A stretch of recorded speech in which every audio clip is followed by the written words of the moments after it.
반갑습니다. 송재준입니다. 이번에 윤석열 대통령에 대한 구속 취소 결정을 내렸던 서울중앙지법을 통해서 현재의 헌재가 얼마나 썩을 대로 썩었는지 우리가 명확하게 알 수가 있었습니다. 지금까지 우리가 지적해왔던 부분 몇 번이고 제가 강조를 드렸습니다만 이거는 윤석열 대통령에 대한 호불호의 문제도 아니거니와 그리고 또 계엄에 대한 찬성 반대 이거와도 전혀 다른 차원의 문제입니다. 대한민국의 법을 수호해야 되는 사법부가 그리고 또 헌법을 수호해야 되는 헌재가 어떻게 된 것인지 법과 헌법을 누구보다도 유린하고 있다라고 한다면 이거는 정치의 문제가 되는 것이 아니라 대한민국 정체성의 문제가 되는 거 아니겠습니까?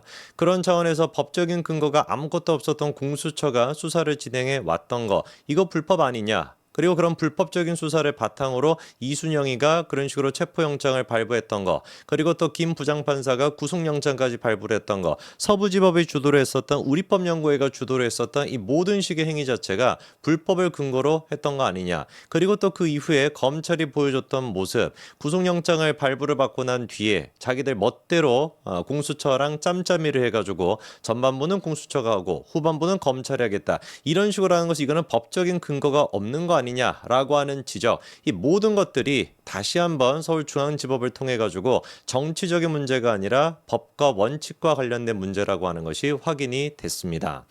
이번에 우리가 이 서울중앙지법의 결정으로 통해 가지고 헌재 또한 마찬가지로 진짜 이 헌재라고 하는 조직이 얼마나 문제가 많은가, 선관위와 관련돼 있는 그 문제, 대부분의 이제 그 헌재 재판관들 같은 경우는 임기가 끝나고 난 뒤에 집으로 돌아가 가지고 노는 것이 아니라 그런 식으로 선관위에 또 기어 들어가 가지고 관련돼 가지고 또 일을 하고 그 일이라고 하는 게 안 하는 일 못한 그런 일들을 하는 거 아니겠습니까? 그렇게 두 개가 또 짬짬이가 되어 있는 것인데 그런 어떤 연결고리도 있고요. 중앙지법을 통해 가지고 헌재가 결정했어야 되는 부분들을 하나도 헌재가 하지 않고 중앙지법이 대신해주는 그런 모습까지도 우리가 보게 됐습니다. 명확하게 이거를 통해 가지고 헌재 같은 경우는 정치적인 조직이라는 게 확인이 됐고요. 앞으로도 제가 봤었을 때는 서울중앙지법뿐만 아니라 그리고 또 이제 윤석열 대통령에 대한 형사재판이 진행이 되지 않겠습니까? 사법부와 헌재 양측의 갈등 문제로까지 번져질 수가 있다.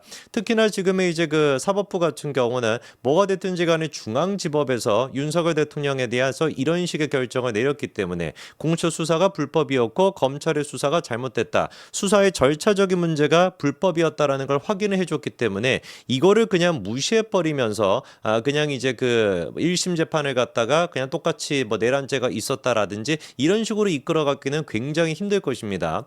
특히나 이제 그 헌재 또한 마찬가지로 헌재가 어떤 식의 결정을 내렸다, 미쳐가지고 또 헌재가 이상한 결정을 내렸다라고 해서 형사소송을 담당하고 있는 1심 재판부가 헌재를 또 따라가기도 이것도 쉽지 않은 일일 겁니다. 오히려 지금 1심 재판부 같은 경우는 중앙지법의 같은 이제 그 사법부라고 하는 테두리 속에 있는 것이지 헌재 같은 경우는 사법부의 테두리 안에 있지 않거든요. 지들이 맨날 주장하는 것처럼 헌법기관으로서 따로 분리가 돼 있다라는 거 아니겠습니까? 그래서 의견의 통일성, 어떤 그 판결의 통일성을 생각해 본다면 형사재판, 1심 재판 같은 경우는 서울중앙지법의 결정을 따를 가능성이 90%가 넘고요. 헌재 결정을 따를 가능성은 거의 없다라고 보는 게 맞습니다. 물론 이제 우리가 상식적으로 생각을 해봤을 때는 헌재 또한 마찬가지로 어떻게 해야 되겠습니까? 형사소송법을 기본적으로 그 취지를 따라가는 게 맞죠. 왜냐하면 만약에 헌재가 우리가 헌법기관이기 때문에 우리는 사법부의 결정 이런 것들에 역행할 수 있어 라고 한다면은 대한민국의 법체계가 어떻게 이루어질 수가 있겠습니까? 헌법이라고 하는 원론적인 그리고 또 원칙적인 그런 식의 얘기가 있고 그 위에서 이제 입법부가 법을 만들어내고 만들어진 법을 바탕으로 사법부가 이제 법적 절차를 취하게 되는 이런 식의 이제 구조가 이루어지게 되는 것인데 사실상 지금 이제 입법부 국회 같은 경우는 개딸들이 장악해 있기 때문에 미쳐 날뛰고 있는 상태이죠. 마팅이 가 있습니다. 유일하게 그래가지고 미친 법을 만든다라고 할지라도 사법부가 최소한의 어떤 자정 작업을 해주고 있는 상태인데 여기에서 헌재 또한 마찬가지로 개딸과 똑같이 놀아나게 된다. 대한민국은 진짜 사실상 내란 전이나 내란 후나 똑같은 상태가 될 수밖에 없다라는 것이죠.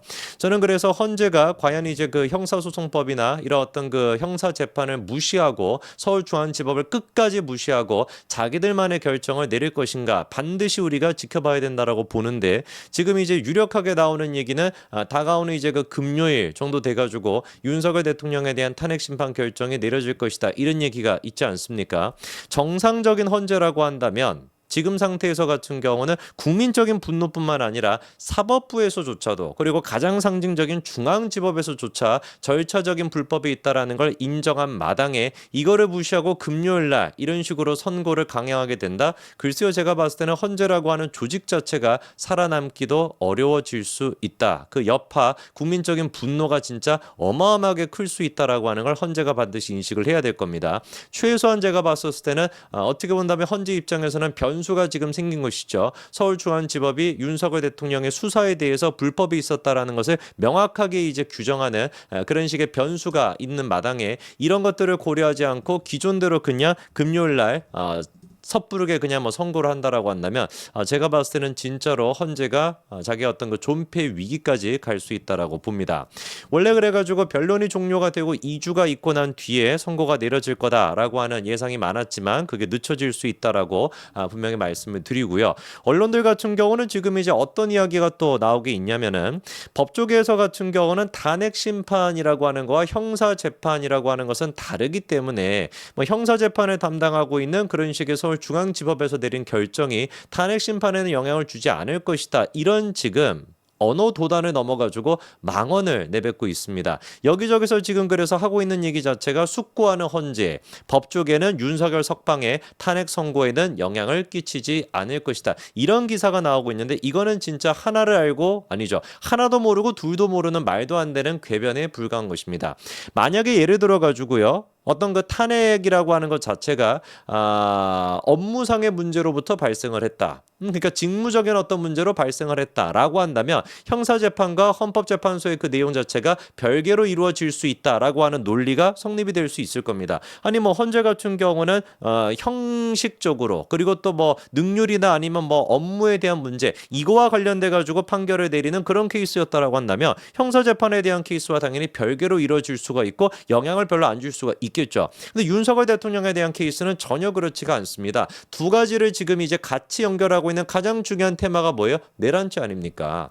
윤석열 대통령에 대한 탄핵 같은 경우도 내란을 했냐 안 했냐 계엄에 대해 가지고 이게 불법이냐 아니면 뭐 합헌이냐 이거를 가지고 지금 얘기하는 것이지 윤석열 대통령 자체의 직무가 뭐가 문제가 있었다 이런 지금 차원의 문제가 아니라는 겁니다. 사실상 그렇기 때문에 형사재판에서 다루고 있는 내용과 헌재에서 다루고 있는 내용이 똑같은데 형사재판에서 분명히 절차적인 위법이 있었다라고 서울중앙지법이 명확하게 결정을 내렸는데 이거를 싸그리 그냥 다 무시해버리고 헌법재판소법 같은 경우는 탄핵을 시키는 것은 형사재판이랑 상관이 없는 거야. 이런 말 같지도 않은 궤변으로 그냥 금요일날 탄핵 선고를 갖다가 진행시켜버린다. 제가 봤을 때는 헌재가 진짜 그거는 존폐 위기를 넘어가지고 존폐 자체가 사라질 수밖에 없을 겁니다. 명확하게 여러분들이 인식을 하셔야 됩니다. 지금 나오고 있는 기사에서는 윤석열 대통령에 대한 석방이 탄핵 선고에는 영향을 별로 안 줄 것이다. 이런 기사가 나오고 있지만 전혀 그렇지 않습니다. 윤석열 대통령에 대한 탄핵은 업무적인 어떤 문제, 이거와 관련돼 있는 문제가 아니었고요.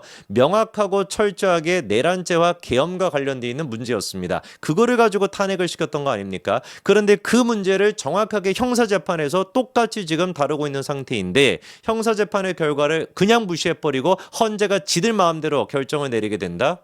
이거는 헌재가 아니라 사실상 그냥 뭐라고 해야 될까요? 완전히 그 파쇼, 나치 파쇼 정당과 별반 다를 게 없습니다. 상권 분립을 위반해가지고 자기들이 초월해 있다라고 생각하는 것밖에 안 되니까요. 명확하게 서울중앙지법에서 결정을 내렸습니다. 이거를 무시하게 된다면은 헌재가 그냥 사법 절차, 아예 그냥 중앙지법을 무시했다라고 봐도 무방할 정도의 만행이 될 수밖에 없습니다. 여기까지 말씀드리겠습니다. 감사합니다.